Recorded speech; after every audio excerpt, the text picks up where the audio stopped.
Hello and welcome to this episode of The Awakening here on WGSN, the Going Bold and Going Solo Network. This episode of The Awakening podcast may contain frank discussions on sensitive topics, including abuse and sex trafficking. Content may not be suitable for young children and could be triggering for some listeners. We cover explicit details to provide a comprehensive understanding of these important issues. The information and opinions expressed in this show are the personal views of the individual speaking, based on their own experience.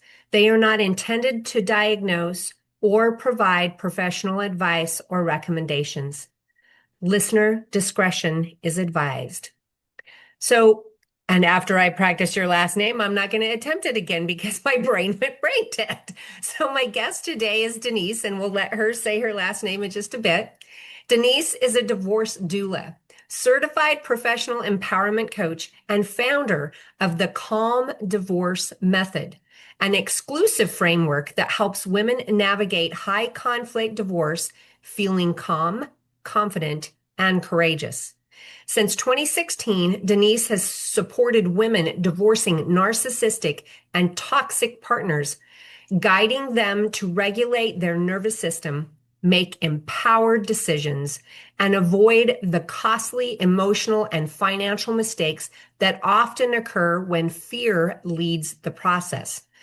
After surviving a 22-year narcissistic marriage herself, Denise blends lived wisdom with grounded strategy to help women protect their peace, their children, and their future. She is also the founder of Life After Narcissism Foundation, a nonprofit dedicated to helping survivors rebuild stable, self-sufficient lives after abuse. Denise's work is rooted in one guiding principle. One calm, clear woman can shift the entire outcome of a divorce. And if that woman is you, game over. So thank you so much, Denise, for being with me here today. Thank you, Tina. I am so excited to have this talk and share this message. As you know, as many people we can get in front of and share these stories and wisdom, the better. Yes, definitely. And what has been so great for me about this year, already starting off into this, is that I'm getting to have more in-depth conversations with you guys, my guest speakers. So I get to know you better. And it's like reading your bio, because of course, I practiced this several times before I come on camera. And being able to read through that just made me feel like I could definitely know that somebody referred to you is going to get the support they definitely need. Yay. I love that. It's the energy, right? It's all about the Yes, energy. definitely. Yes. And Yes. some of the things that I found out in the last couple of weeks is that I'm connecting with more of us who've been through this narcissistic abuse and situations related to abuse. And I'm finding that we are just in tune people. We are way more in tune probably now than we were before we got into these relationships, connected with spirit in a way that other people just don't understand. Yes. Hence the topic or the name of your podcast, The Awakening Podcast. Like, so freaking perfect.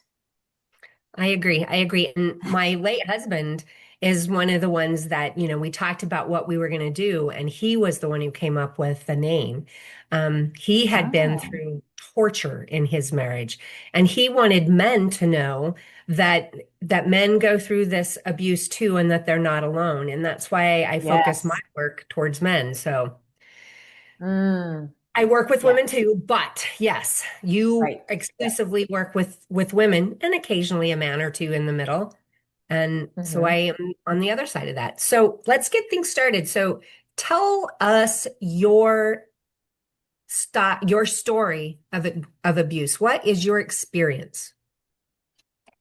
So, like it says in my bio, I was married for 22 years to the father of my two children. I got married really young, like 21, just turned 21. And, for those of us who are in it or have been in it, we don't realize what it is because we come from it. So when I was married, super young, I didn't recognize what a red flag was. I didn't recognize what abuse was. I didn't recognize, like, this is not normal. This is not how it goes. And so because of that, I kept trying to stay in the relationship, trying to keep us together, keep us as a family, because there was issues before even the wedding date. There was issues there.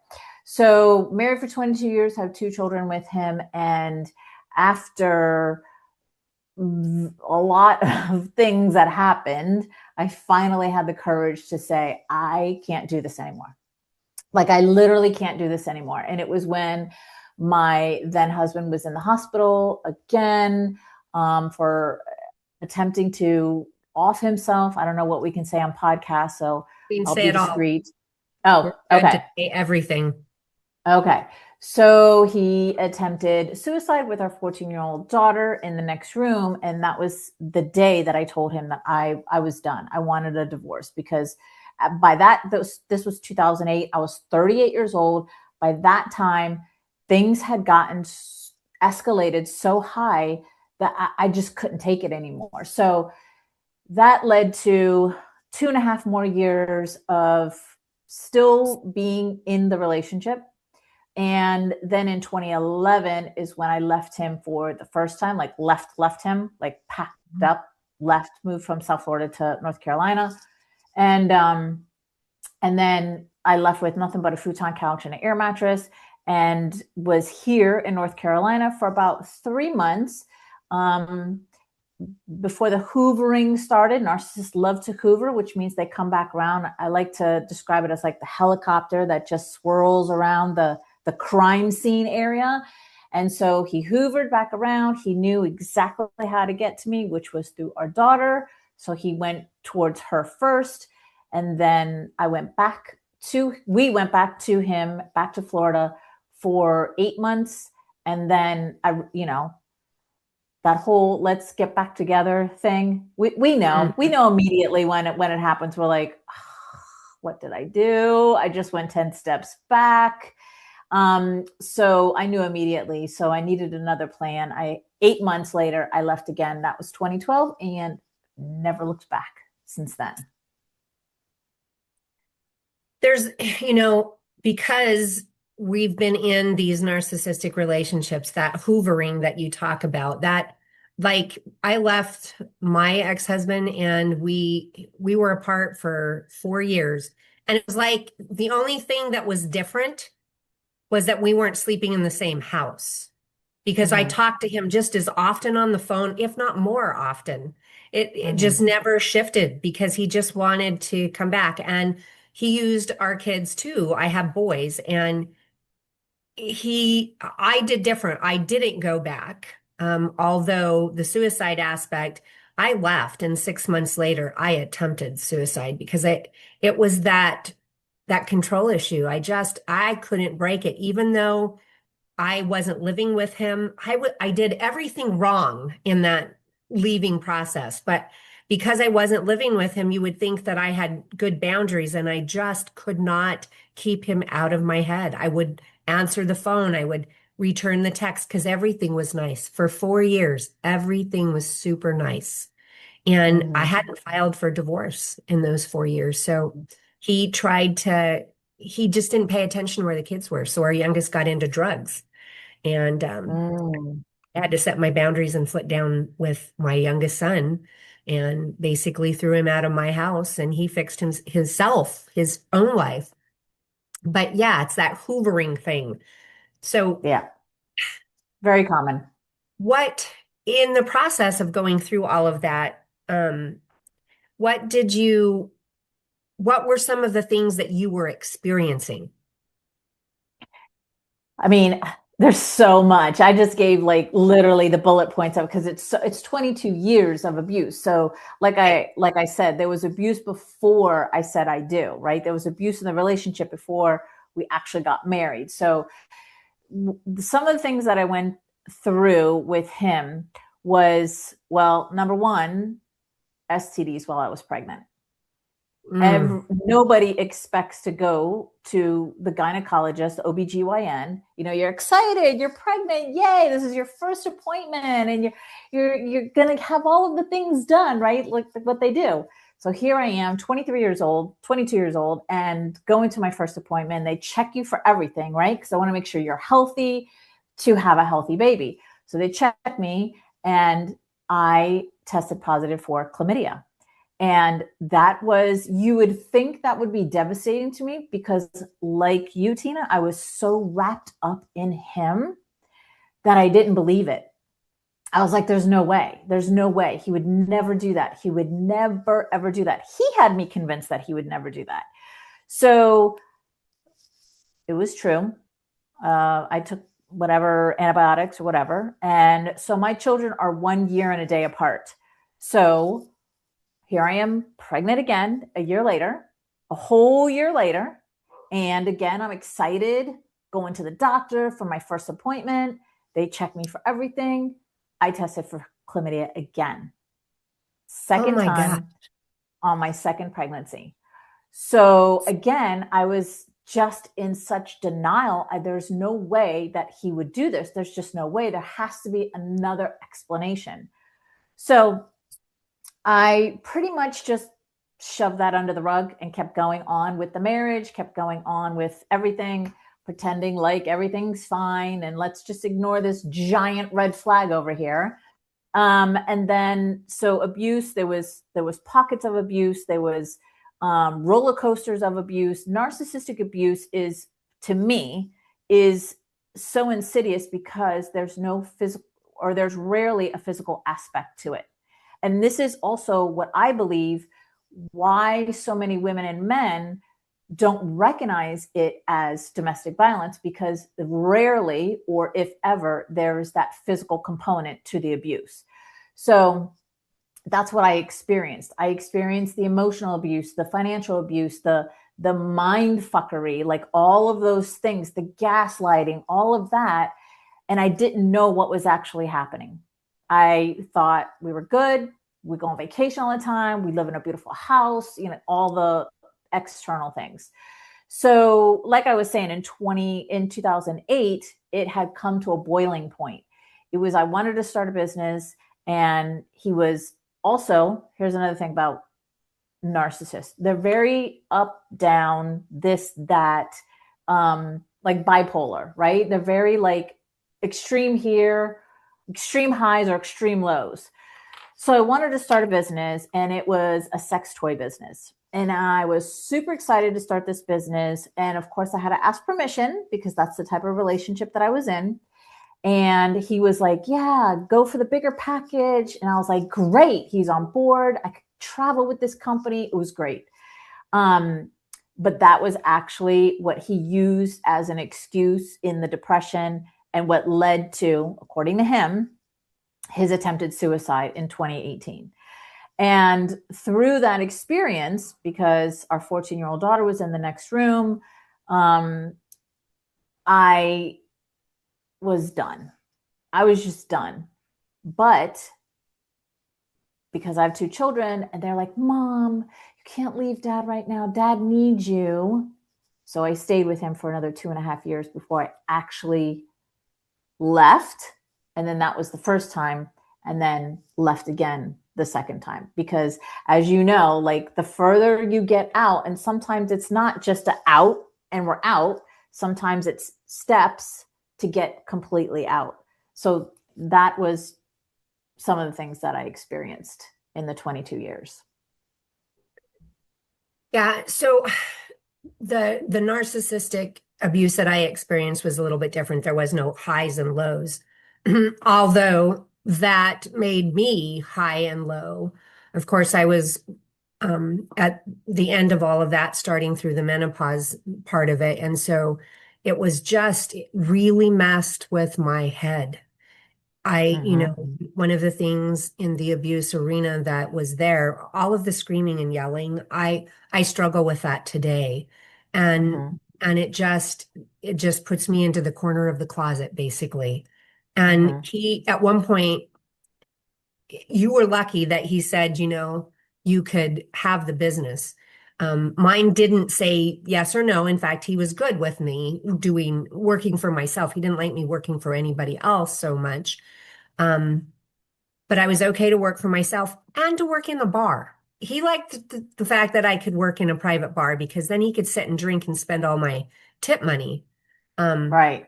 So that part was a little bit different. But when I got ready to go to school, because I was an EMT and it was something I wanted to do at that point was go and get my EMT certification.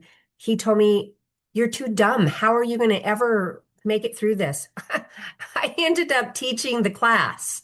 I was the top in the class. These are things that they want the control. And when you go to leave the home and have your own ability to take care of yourself, they blow a gasket. Yeah, Absolutely. Absolutely.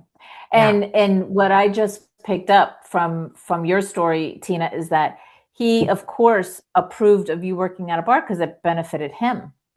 But you going to school to be an EMT benefited him in no way, shape, or form. So now he's against it because he's like, well, what's that going to do for me? At the bar, like you said, he could sit there and drink and spend your tip money. That benefited him. Yeah, because he never paid for the drinks at the bar. I had to pay for them at the end of the night out of my tip jar. Right. Every Wow. night. And it's not that the money wasn't a combined thing. That wasn't it. It's just that anything extra, and I had to hide all the money. He would just spend and spend. So once he realized I was hiding the money to save it, then he would pre-spend on a credit card. And this was a mistake that I made in my divorce as I left him with the 40 acres, the house, all the good stuff. And I got my clothes, my car, and the bills. I got the credit cards. I didn't get anything out of that. So those are reasons why I do what I do. So let's look into what do you feel is a misconception about the type of abuse that you went through? Well, it's kind of like what I was just saying. So when we come from this familiar gaslighting, trauma bonding, financial abuse, what you just described was financial abuse, and financial abuse happens in so many different ways, right? For me, financial abuse was, I was a stay-at-home mom. That's how he wanted it. And I was fine with it because I'd rather be with my children than work a 40-hour week and put my kids in daycare. But that was the way that he could have all of the control of the money. So financial abuse comes in many, many ways. So the biggest thing to me with the narcissistic abuse is that it's familiar. So we come from it. So that's why it's so familiar. We don't recognize it. If you take somebody who's been raised in a healthy environment, in a healthy home, and this wouldn't happen, but let's just say for the sake of the conversation, they get involved with a partner who's narcissistic, they're going to recognize those as red flags immediately because they're going to be like, my mom and dad didn't this has never been in my world. But when we come from it, it's very familiar. And then we unconsciously attract that in our adult relationships. So it's so familiar. It's so normal. We don't recognize it. That's number one. Number two is the physical component is rarely or not there at all. So abuse and what society, well, just now I see that society is recognizing emotional abuse, financial abuse, but prior, the main course of how society described abuse to us was the physical component, not the emotional component, the mental component, the financial component. And all of those are always in abuse. And the physical part is either rarely there, not there, or in there all the time. So to me, that's why narcissistic abuse is so maybe challenging to identify, because it feels familiar and the physical part is not there. Now, if my ex was, putting his hands on me and I won't get graphic, but like punching and strangling and things like that, then I would know, or I would think I would know from the perspective of who I am now. I don't know. But because I know there's women who have had the physical component and didn't recognize it. Yeah. Yeah. Yeah. Yeah, so I can tell you, and I've made a little bit of notes so that I could go back through all of these. But yes, so there's a lot of us that are in, and the abuse, the fighting just gets a little bit much. I ended up with a broken hand. And because I Mm-hmm. can't remember all of these fights, it's very highly possible I kind of drew one fight into from three or four, but in that same Yeah. fight, and he gaslighted me on that. He grabbed my wrist, and I'm a martial artist. I'm a fifth degree black belt. At that time, I was probably only a third, but I released. And so I twisted and I hit a door jamb. And so Mm-hmm. that was my fault. And he made sure I knew that Right. was my fault. But immediately after that, he threw me on the bed, held my hands down on the bed, and I didn't fight it. I mean, I wiggled, but I didn't fight. Um, and then he stuck his knee in my chest. I had a bruise like this big in the center of my chest, separated my ribs from my sternum. Wow. So it's very sore for a very long time, difficult to breathe. And I had massive bruises all over my arms from that one, from what I believe is one fight. And to this day, I've had trouble connecting that into abuse. I look back over how many years did I go after that happened? I think I went another 9 years after that specific fight. And Mm-hmm. fights just kept getting worse and worse. And They always do. the last time he threw me out of my vehicle after he bent the door trying to keep me from leaving. There was not even really a fight. I just knew I just wanted out of there because he came home drunk. He bent the Mm-hmm. door and I put it in park. This time I punched and broke his nose. He tossed Mm-hmm. me across the yard. That time I knew that was abuse, but it still took me another three Mm-hmm. months to leave. Right. Right. It's, yeah, it's so psychological, and it's so just, it kind of, when I look back at who I was and what I went through, like, Tina, the woman that you are today would not go through a minute of what you just described, right? Like, when I look Mhm. back at who I was and what I was putting up with and enduring, I wouldn't put up with now today. But back then, who I was and who you were was a completely different person from who we are now. Now, and Mhm. this is what I talk about a lot. Why doesn't society talk about this at large? Why is society so obsessed with celebrities and their lives? Like, who cares? Why are we talking about useless topics that make no look, the whatever Grammys or whatever well, that has nothing to do with my life. Nothing. Show me something that's going to help, right? Help humanity, help people in their lives to recognize things like this. So young women like who you were and who I was don't endure this type of relationship, and we can recognize an abuser, whether it's narcissistic abuse or physical abuse, domestic violence, any of it, and know right away, no, no, no, no. I'm not doing that. Get away. Mhm. It's crazy to me. Yes, you talked about, that this was happening before the marriage. My late husband talked about that. He said that he went on his honeymoon, and it was a ship. She was pregnant with his first child, her second. And he said Mm-hmm. he wanted to jump overboard. He said the wedding was just horrible, was a horrible day. And so these are some of the flags that if you're somebody that's in the middle of this, these are flags. The first flag that you will see is they cut you off from all your close friends and your family. They Yes. find all kinds of reasons that you shouldn't talk to them. They'll tell you stuff about them that's really nasty. Now, Yep. my ex-husband did opposite. He went to my family and he agreed with my family about Mm-hmm. problems with me. So he would Mm-hmm. go and spend time with my family. And then my Mm-hmm. family, when I got divorced, they did not take my side. They took his side. Wow. Yeah. So That's the smear campaign. There's different ways that they go about Mhm.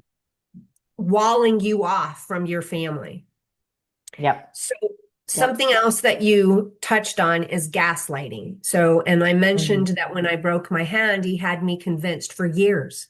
I had to go to a Mhm. counselor and continue with this counselor.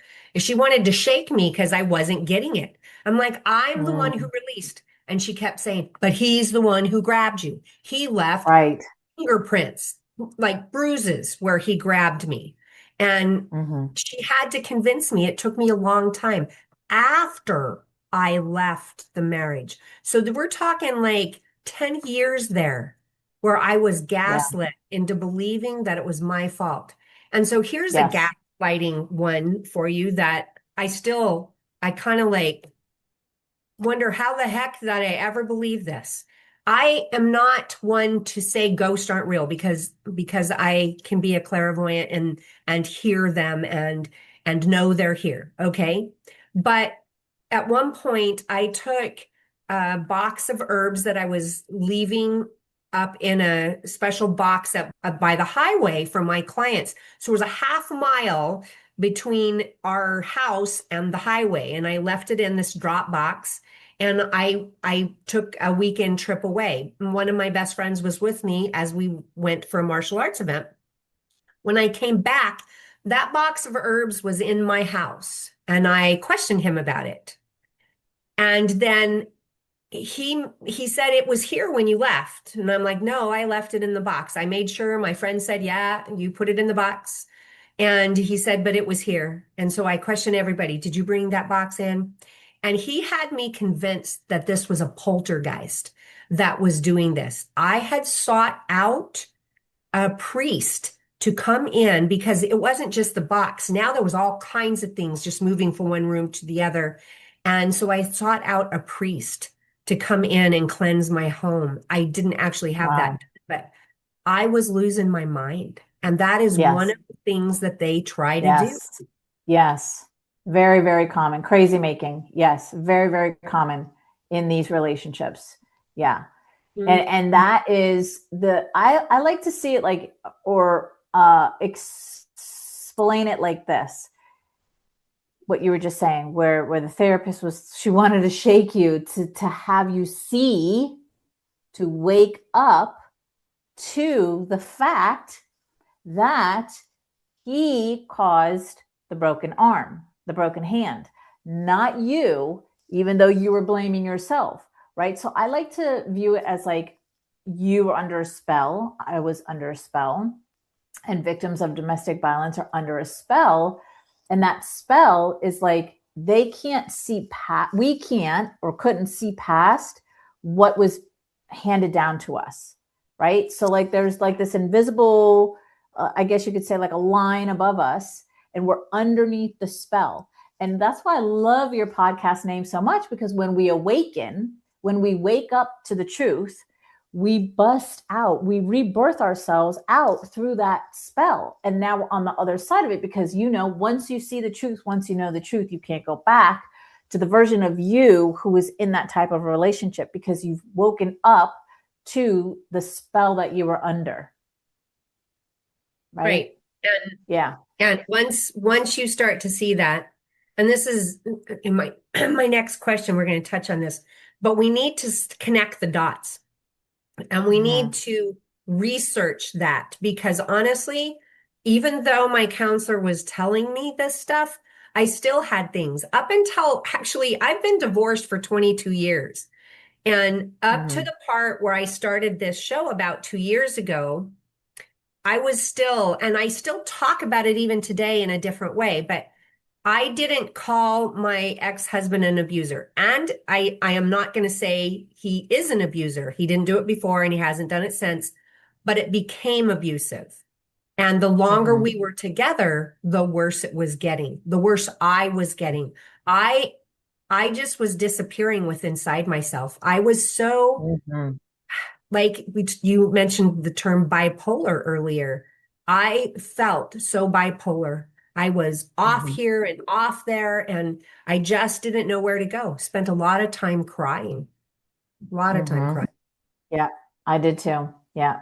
Crying because I was grieving the life that I dreamed, that I thought I was going to have. Grieving the life that I wanted for my kids, grieving the life that I wanted, like the partner that I wanted. I wanted to be happy and in love and let's raise kids, because that's what we talked about. Because narcissists are very, very, very good at listening to you in the beginning and going right along with the story and the dream that you have. And you include them, they include you, and you think, he's the perfect match. We're both on board. This is going to be great. And what usually happens, it's very subtle. It's very, subtle things that happen that it turns into obvious abuse. But this is, I always say, like, they're truly masters. They're very brilliant at manipulation. And you have to be brilliant at manipulation, because in order to convince somebody, like whatever, you have to be convincing. And they are just so brilliant at this. That's why they get over on people. People don't believe, like they won't believe you. You're going to look crazy. They're going to believe him because they're such masters.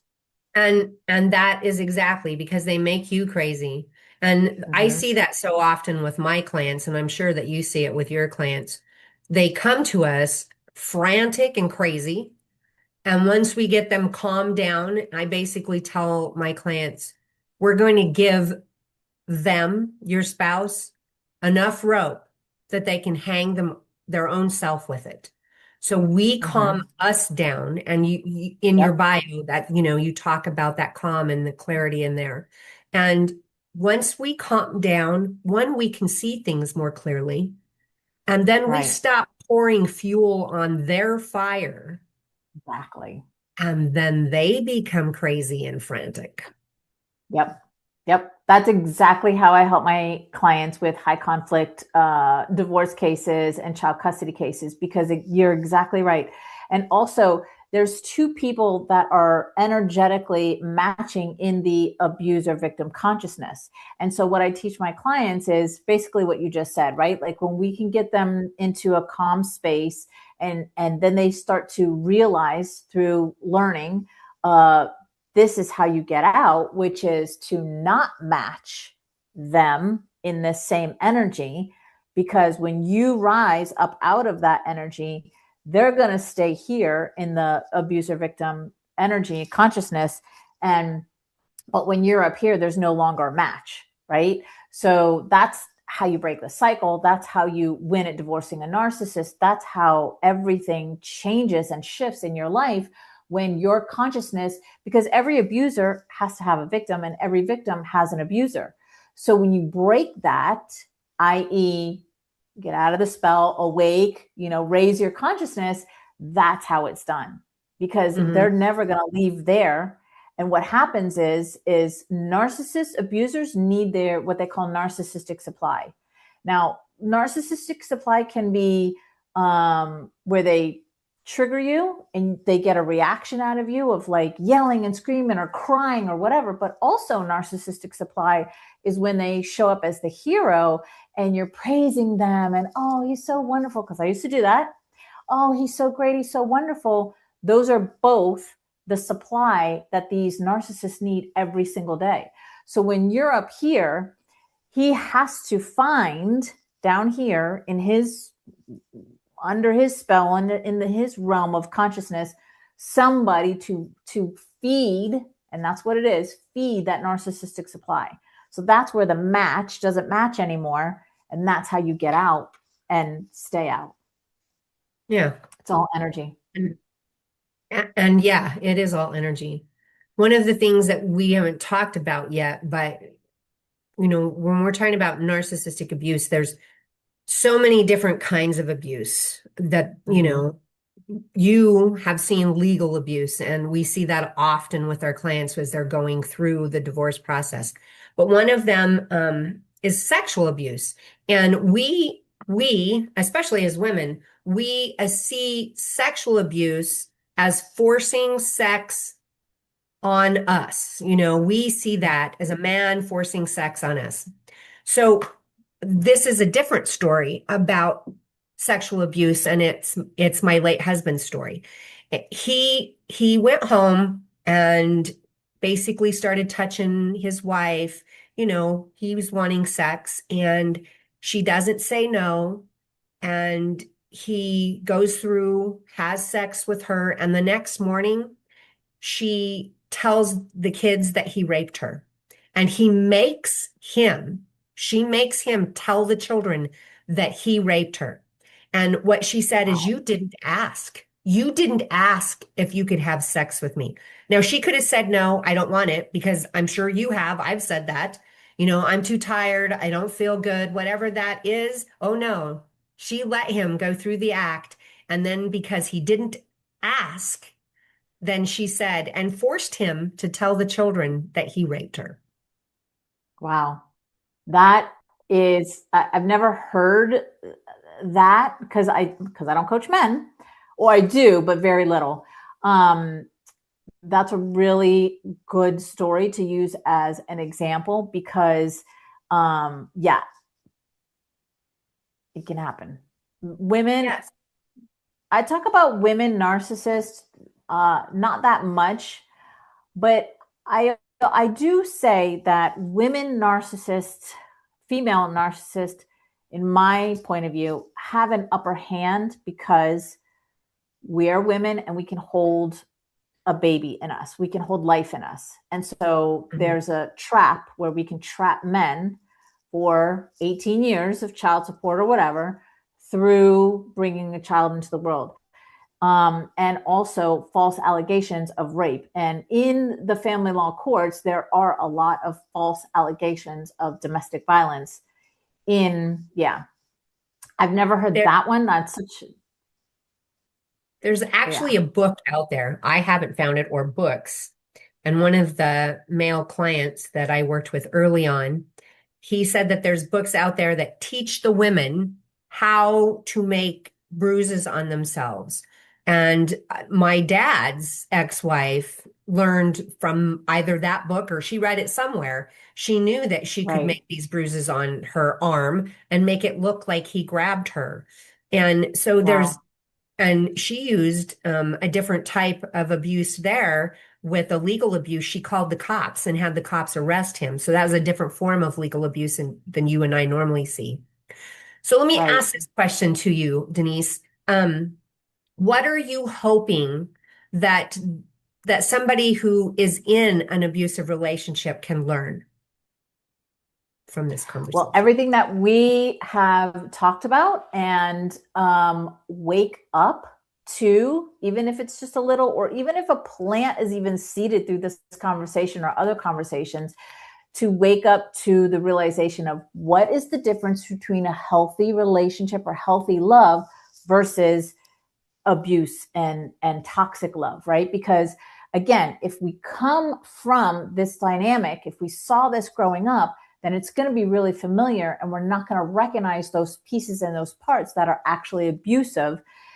But if like I said, if you take somebody who is in a healthy relationship, born in a healthy environment, and put them in an abusive environment, it's an automatic, whoa, this is crazy. So what I hope that people get from this conversation is to wake up, to see what is real, what is abuse, what is not abuse, so that you can plan your next. I always tell people, plan your exit.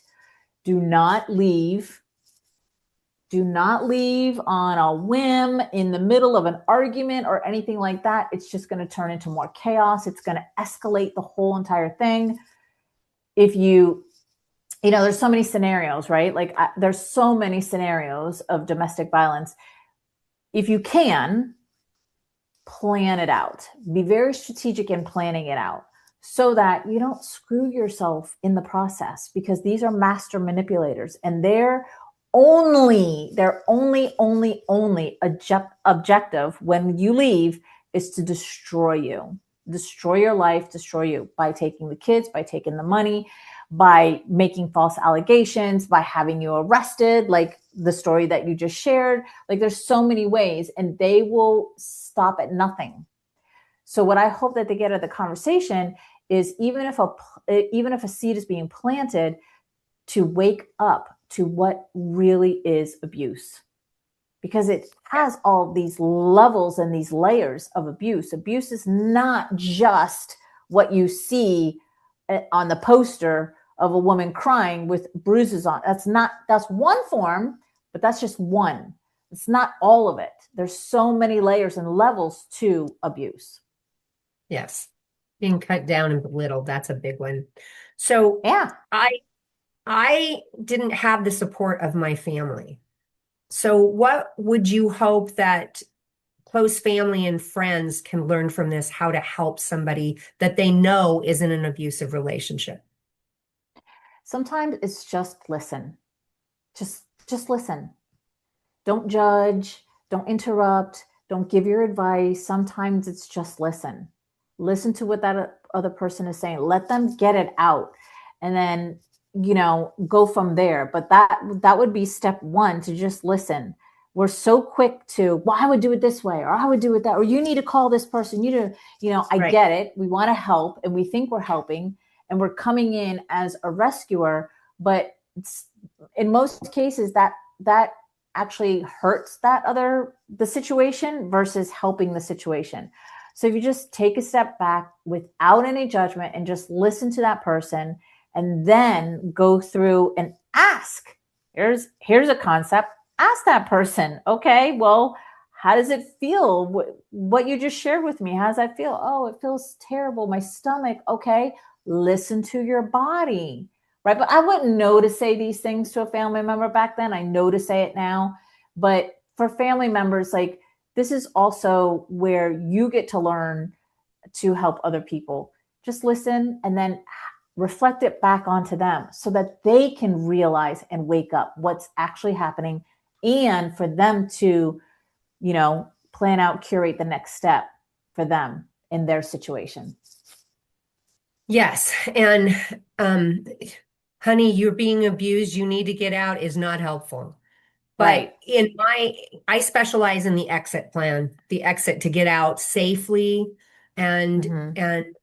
and not just safely physically, but safely through the whole process, financially, everything. Yes. And Yes. if you, as a family member, are always there and listening, just like Denise says, if you listen, when it's time for them to make that exit, they'll come to you. They will come to you Mm-hmm. for the safety and the support that they need. And that's when you can help. Right now, you just Right. need to be a listening ear, a shoulder to cry on. Let them bitch and moan if that's what they need to do. That's a good thing for them. The more they bitch and moan, the Mm-hmm. more they say and hear it themselves. Just be there. Yes. So I 100% Mm-hmm. agree. Yes. So, It's part of the so here's the awakening. question. Yes, yes, listening. Here's a question that I think is super important is what do you hope that the outside edge of people, the lawyers, the police officers, those people that are going to in some form work with this person eventually, what do you hope that they learn? So that whole world is very 3D. And what I mean by 3D, it's cops and lawyers, they go off of the physical, right? Here's what this person is saying. This is the bruise or what I see, right? I would love for them to go off of their own intuitive nudges that they're getting. Men can have these intuitive nudges as well, not just women, although we're more apt for it than men. But so, that's why, in my opinion, domestic violence and false allegations of domestic violence in court are such an epidemic, because the judges, the lawyers, nobody is tuning in to themselves and what they feel when they're listening to this person talk versus this person talk, to tune in to what is actually right. It's the energy. What is actually happening? Who's actually telling the truth and who's actually not? So I wish that they would use more of the inner dialogue versus the physical part and just judge, because that's what it is, right? I'm going to judge this domestic violence call that I'm going out on, and it looks like he's hitting her or he's the abuser, when in actually it very well could be she's the abuser to him, right? But how do you know that? Because, society says that men are more of the abusers. So we're just going to right off the top make a judgment that he's the abuser. When, right, just like the story you just gave about the false allegations of rape, that happens all the time. So I wish they would go in and use their own intuitive nudges to tell who's who and what's what, because you can do that. Yes. And I have watched police officers make some major, major mistakes. I come in from law enforcement. So there's some major mistakes that they make. And so the one thing that I would hope that the police officers could learn from this, separate them, talk to them individually. I watched one. It was a situation that started in a public, it was a brew pub, and it started in there. And I watched how it escalated and what happened. The guy was the abuser, and he forced her into the truck more verbally than physically, but there was some physical enough to it. She sat in the truck. He was on the other end. The cop showed up. They kept him right there, and this cop talked to her just so that they could both hear. I could almost guarantee you she went home that night. If she lived through the night, she was going to wake up sore and bruised because he was going to knock the fuck out of her. Yeah. I just know that was what's going to happen. And so you need to make sure that you have, like Denise said, trust what you're sensing, and always know it's not always the man that's being the abuser. No. Okay. No. And listen to the stories. Don't listen to the words even. Listen to the emotion that's put in those words. Feel the fear. That's going to be the one that's the abused, the one that's fearful. Yeah. So we're here at the end, and what I would like, I mean, all of your contact information is going to be here underneath the show, but can you tell people how they can get a hold of you or go to your website? What's the most important thing that they can do now? So the easiest way is to go to my website, which is winningyourdivorce.com. And from there, they can contact, email, social media, all of those contact would be in that one link, winningyourdivorce.com. Okay. And is there any special programs that you work? I mean, that's some of the stuff that I talked about in your bio. So can you explain that briefly? The Calm Divorce Method? Yes. Okay. So I have a WIN Academy, WIN, because this is what I'm so passionate about, is showing women and men how to win at divorcing a narcissist, because everything that we discussed, like it's icky, it's crazy. There's false allegations, there's smear campaigns, there's, most of my clients come to me after they've hired 1, 2, 3 attorneys, and it's just a big old giant mess. So the WIN Academy is my year-long program where they can come in and I show them how to reset their nervous system. No, it doesn't take, a million years. It actually can happen in minutes, so that they can have this calm composure about them. Because when we're calm and we're clear, we make better decisions. When we're frantic, when we're making decisions out of fear, we screw everything up. We don't want to, we're not trying to. That's how our nervous system works, right?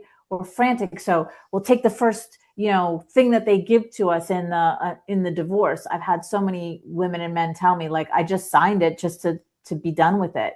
I had a male client say, I just paid her just to get rid of her. Well, that was a huge mistake because she wanted more. So the WIN Academy, and the reason why it's a year-long program is because I get to have all of this time with my clients to show them and go through this process of getting them completely out of the abuser victim consciousness, so that, number one, they stop all of the crap that's happening in their world right now. And furthermore, in their future, they will never experience this type of thing again, ever. They will know because I show them how to tap into themselves, how to recognize you. So my focus is only on my clients. I don't focus on the partner. I don't focus on the ex. I don't focus on any of that. Because like I said, it just takes one calm, clear woman to change the whole and shift the whole divorce. So that's what the Academy is about. They have access to me in Telegram. I love to support my clients in Telegram so that they feel always supported.